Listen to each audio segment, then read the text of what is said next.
¿qué tal amigos que nos escuchan en este nuevo episodio de Video Club Podcast? Un podcast donde nos juntamos entre 4 personas a hablar y debatir sobre cine.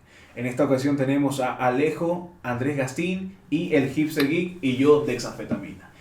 Andrés Gastín, ¿cuál es el tema de hoy? Bueno, vamos a hablar de las nuevas tendencias que hemos visto en el cine de terror. Porque últimamente, los últimos 5 años me refiero, hemos visto una tendencia creciente en este tipo de cine. Que podríamos decir que tal vez la popularizó hace muchos años el estreno del Resplandor, la adaptación de la novela de Stephen King, que nos dio otro tipo de terror del que se veía constantemente, digamos, ¿no? ¿Vos qué opinás, Hipster, de esta nueva tendencia? Bueno, a mí me parece bastante interesante porque como que ya se está volviendo muy viejo todo el cine tradicional, o sea, lo que se viene haciendo desde principios del 2000 más o menos, como que sobrecargar las películas con jumpscare, poner como las mismas situaciones siempre. La música que te tensiona. Claro, la música, o sea, ha llegado a un punto que ya cansa y ya no da miedo. Son películas que no están, yo como lo tengo en mi cabeza, es como que son películas que no te dan miedo, sino que están para asustarte nada más. Sí, claro, o sea, todo por las películas de los 2000 te referías al Aro, a la maldición. Claro, el Conjuro, Annabelle. Claro, es el sobreestímulo a los sentidos, digamos, ¿no? Es gráficamente, digamos, tiene siempre un bicho feo, así, algo que, no sé, claro, que no te es que lindo. te va a saltar de sorpresa. Los sonidos. Hablemos de los recursos tradicionales en el cine del terror. Uno es siempre la universitaria rubia que corre, Claro. no sé por qué, o obviamente corre detrás para que no la atrape el malvado de turno, ¿no? Pero siempre, yo tengo algo muy en detalle, siempre corre en blusa. ¿Entendés? Claro. Y si no tiene brasier, Claro. 10 puntos. Es como que la película va y apunta así. Claro, todas Claro. las de Jason, por ejemplo, siempre. Todas las de Jason. siempre el tenían- género slasher, digamos. Claro, Todo, Halloween, Jason. Otra, Claro, y me parece... si la película mantiene la calma, sabes que en los próximos 3 minutos va a aparecer algún susto, ¿me entendés? Claro. Es tal cual así. Y algo que me parece como un comentario interesante sobre ese tipo de películas es precisamente una película que se hizo hace unos cuantos años, que es la cabina en el bosque, que me parece una muy interesante análisis de todos los clichés que existen Claro, en el género. Fue una total sátira al Es que género. sí, es una sátira, digamos, ¿no? Fue una sátira total al género y sí, o sea, es típica película, vos pensás que es la típica película de terror porque comienza así. Claro. Es una cabaña, un grupo de amigos, jóvenes que se emborrachan, chicas lindas, tipo musculosos y todo, y te la dan la vuelta entera. Claro. Ok, pero entonces, ¿cuál es el nuevo cine del terror del que estamos hablando? El nuevo cine de terror que estamos hablando yo creo que está en la línea de... Bueno, la primera película que recuerdo de los últimos años que comenzó con eso fue The Babadook, que es una historia de una madre y su hijo, como la depresión de la madre se va manifestando de cierta forma en una especie de demonio o monstruo, digamos.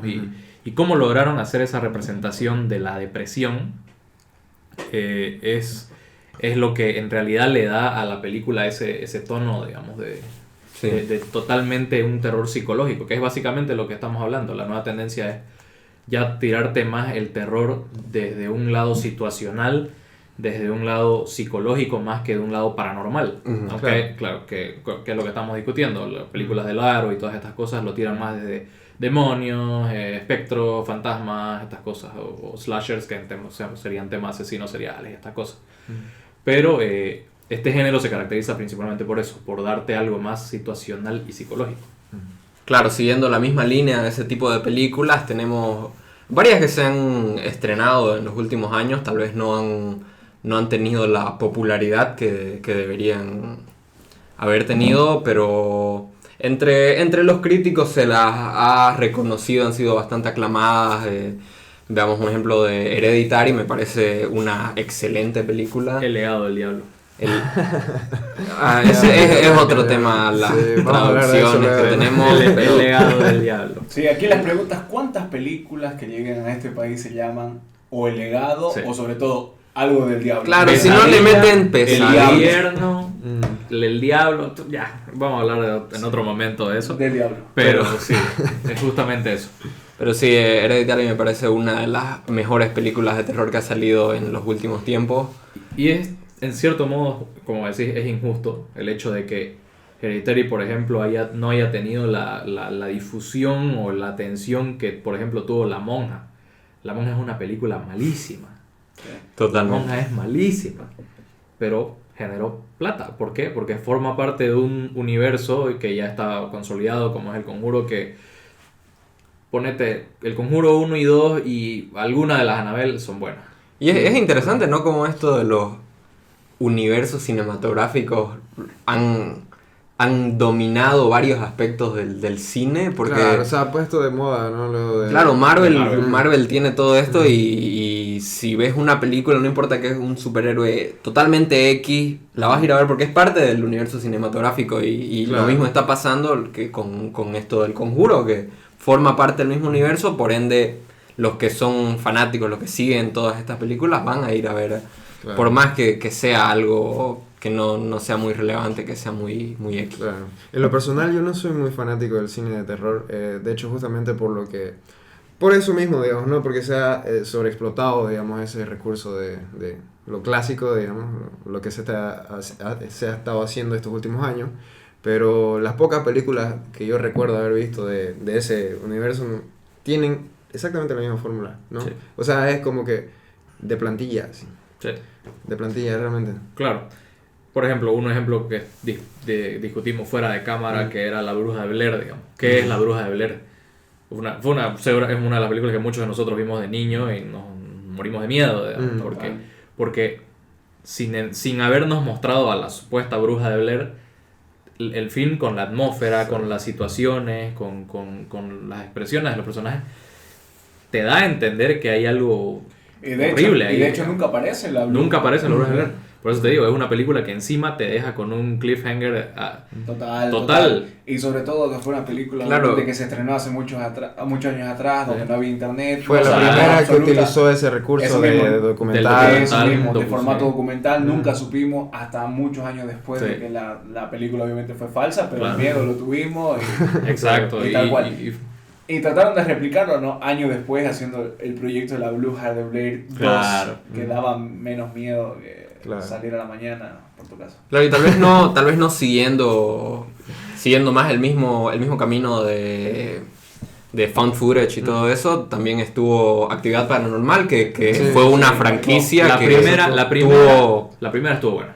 Claro, y siendo una película que tuvo muy bajo presupuesto y hizo mucho, porque igual era un formato que era algo nuevo. Ver las grabaciones de cámaras de seguridad era algo súper interesante. Eso es un ejemplo de, por ejemplo, cómo se construye una franquicia con el éxito de la primera. Porque si te das cuenta, ninguna de las demás de la franquicia es igual de buena que la primera, porque la primera tuvo esa novedad, como decís. Claro. En cambio, las demás, o sea, era más de lo mismo. Obviamente le dan alguno que otro giro, alguno que otro giro a la historia, pero era más de lo mismo. Claro, eso es lo peligroso de encontrar una fórmula que funcione o un giro, porque después querés usar el mismo giro para vender otras cosas y ya no funciona. Claro. Exacto, es como lo que le pasó a Shyamalan, digamos. Shyamalan, sus primeras 3 películas la rompió con su fórmula, que siempre, todos sabemos cuál es la fórmula de Shyamalan. O sea, historia, y te lleva un giro que te cambia toda la película. Exacto, claro. Sí, pero que con El Sexto Sentido le salió tremendamente bien, con señales, y ya, bueno, ya sabemos de ahí la historia. Pero The Happening, The Happening. Esa es... Bueno, no, tremenda película. Pero es un ejemplo, digamos, de la sobreexplotación de un recurso que te funcionó al principio y que ya después querés solo utilizarlo y no te sale tan bien. Muy bien. ¿Cuál es su película de terror favorita? Creo que... Si tendrías que ver una y recomendar a la gente que nos está mirando. O, por lo menos, ¿cuál es la película que vos recordás que así verdaderamente te dio miedo y sentiste terror en sí, digamos. Miedo, mi personal, la verdad, miedo, no dentro de este género que estamos discutiendo, esta nueva tendencia, antes de El legado del diablo, Claro. de Hereditary, fue El exorcista. Puta, sí. Porque es un clásico y porque la verdad que está construida de muy buena manera, no solo en la atmósfera, no solo en todo lo que involucra, digamos, la construcción de esa casa, porque en realidad es 85-90% de toda la película es en la casa. Obvio. Y Y creo que sobre todo fue una de las primeras películas que explotó, digamos, dentro de lo comercial, el poder que podría tener fuerzas oscuras, en este Exacto. caso el diablo y cosas así. Obviamente nosotros crecimos bajo el temor a todo estas fuerzas sobrenaturales, Dios y el diablo, digamos. Claro. Obviamente al hecho de tomarnos chicos la película Claro, y total. mostrarnos el poder Claro. del diablo, Y era- entonces decimos, esto es el poder del diablo, por Dios, o sea, no me porto mal porque el diablo Sí, Claro. no, me mata y me tienen que exorcizar. y como decís, digamos, era como lo prohibido, ¿no? Porque tus padres no querían que veas el exorcista Eso porque mismo. ellos la habían visto. Claro. Y ellos no sabían lo que se venía y ni idea, pues te querían tener traumado ahí Claro. durmiendo con ellos, digamos, a los 11 años del COVID. Claro, digamos. muy bien. Vos, Alejo, ¿qué película sentís de terror que te marcó puedes recomendar a la gente? Mira, como te digo, no soy muy fanático del cine, del género, pero la última película que recuerdo que me dio miedo se llama El Fourth Kind, el cuarto tipo, que no es terror en sí, digamos, ¿no? Es como un Entonces, suspenso medio... Sí, o sea, tiene partes de terror. claro, Pero y es más- trata de aliens. Claro, es más Es de de sci-fi. aliens. Ajá. Ujú. Pero también como que utilizan este recurso Fan footage. del fan footage, del documentary, digamos, Ajá. pero de otra manera, digamos, cuando te muestran la escena, digamos, que está sucediendo, así paralelamente te muestran Las el escenas footage, reales. digamos, real, Ujú. y después, jodido, o sea, te dicen al principio, es historia real también. Claro, Claro, porque en desde realidad ahí, la ajá. campaña de marketing para el cuarto tipo fue tremenda, porque si ¿Te lo querían vender como real? Ajá, porque claro, incluso crearon el sitio web para la Claro. doctora, hicieron creo un documento donde la doctora ponía sus hallazgos, o sea, se movieron tremendo. Estuvo muy bien hecho Sí. y yo me la creí, ¿entendés? Claro, Entonces yo así... Todos en No, realidad creo que se la creímos. Y es un recurso muy importante. ¿Han visto alguna película donde la ven, obviamente la disfrutan o tal vez no, pero al final cierra y dice basado en hechos Claro, reales? sí. Y No, te esta- cambia totalmente la percepción. Y, what the fuck, ¿Sabes esto cuál qué es? Esta te mierda avisa pasó. desde el principio. Claro. Me acuerdo por eso Masacre en Texas, ¿no? Masacre en Cuando- Texas, claro, es cuando basada en te la hechos contaban reales. así, terminado basada en hechos reales. Obviamente- Y supuestamente te obviamente. mostraban un footage de... Obviamente de- obviamente se tomaron libertades, lo hicieron mucho más. Dramatización. Claro, por Exacto, supuesto. pero sí es basado en un hecho real. Por Algo que, supuesto. una que me marcó a mí también fue El Rito, por ejemplo. El Claro. Rito porque es basado en un exorcista real Eso mismo. que trabaja para el Vaticano, digamos, y toda la historia es basada en su historia, así Eso. Era mucho más terrenal, era mucho más Claro, creíble. exacto. ¿A vos, Hipster? Bueno, yo como alguien que recién me he metido al género de terror, precisamente por estas nuevas películas que juegan más con lo psicológico, juegan más con la ansiedad del espectador más que con asustarlo, con jumpscare y todo este tipo de recursos antiguos, mi favorita tendría que ser precisamente de la que hablé hace rato, Hereditary, el legado del diablo, que fue una experiencia que nunca había sentido en el cine. Hay una escena, los que la habrán visto sabrán de cuál hablo, pero que así literal no podía respirar en el cine y me sentía es impactante. me sentía bien, así, algo que nunca había sentido viendo una película Bien, muy bien. y por eso me impactó y es una de mis favoritas. Ajá, ese tipo de lenguaje que vos decís de terror, yo lo vi mucho en el tipo de terror que manejan los japoneses. No sé si le pasó mucho con El Aro. Obviamente Claro. El Aro era una película que daba mucho miedo. Hasta, creo que fue basada, ¿no? en la película japonesa. Los japoneses adaptaron el Sí, sí. El original fue la original japonesa. Claro, sí. y obviamente Generalmente si vos es así. llegabas a ver la japonesa y obviamente ya habías visto la americana, te das cuenta, digamos, que la japonesa tenía, obviamente, en narrativa era mucho más lenta. Sí. Pero esa lentitud te desesperaba, ¿me entendés? O sea, y es parte ya también de jugar con tus emociones. Claro. Es otro tipo de menos ruido, es como más que todo iba por lo visual, más que lo auditivo.